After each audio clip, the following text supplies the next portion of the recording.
पश्चिमबंग मुख्यमंत्री ममता बानार्जी दल टीएमसी विरुद्ध में विद्रोह कर तीन जन एमपी आबू ताहिर खान, यूसुफ पठान और खलीलुर रहमान गुरुवार केंद्र स्वराष्ट्र मंत्री अमित शाह को भेटी। बैठक समय से एसआईआर एवं लाउडस्पीकर उपरे प्रतिबंधक संपर्क में प्रसंग उठाई। विधानसभा निर्वाचन फलाफल पर टीएमसी विरुद्ध में विद्रोह कर 20 जन एमपी मध्य आबू ताहिर खान, यूसुफ पठान और खलीलुर रहमान सामिल रही। एनसीपीआई एनडीए को समर्थन देइछि, तथापि सेमाने एपर्यंत बाचस्पति एनसीपीआई सांसद भाव में अनुष्ठानिक स्वीकृति पाइना।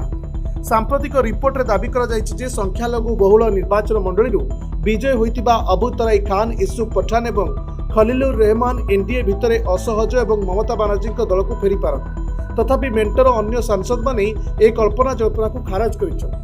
एही समय अमित शाह सह एक बैठक होइछि। खलीलुर रहमान कहते आमे दुईटी प्रसंग उपर आलोचना करिथि। प्रथमतः आमे अमित शाह को एसआईआर मामला संपर्क में ट्रिब्यूनाल वर्तमान विचाराधीन थिबा मामला गुड़िकर समाधान त्वरान्वित करने को अनुरोध करिथिलु। से आहुरी मध्ये कहिसंती द्वितीयतः पूजा स्थल लगा जाइथिबा लाउडस्पीकर गुड़िक विषय धर्म जहाँ हेउना कहीं जदि सेमाने सुप्रीमकोर्ट और हाईकोर्टर निर्देशावली पालन करती तेरे सेमानकु कार्य करने को अनुमति दिया जिबा उचित। ए तीन एमपी अमित शाह को यह दाबी गुड़िक रूपरेख प्रदान कर एक पत्र प्रदान करिसेंती।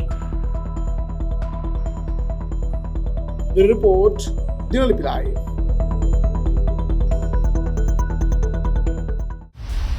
दिनलिपि लाइव को एबे ही लाइक, शेयर, सब्सक्राइब करो।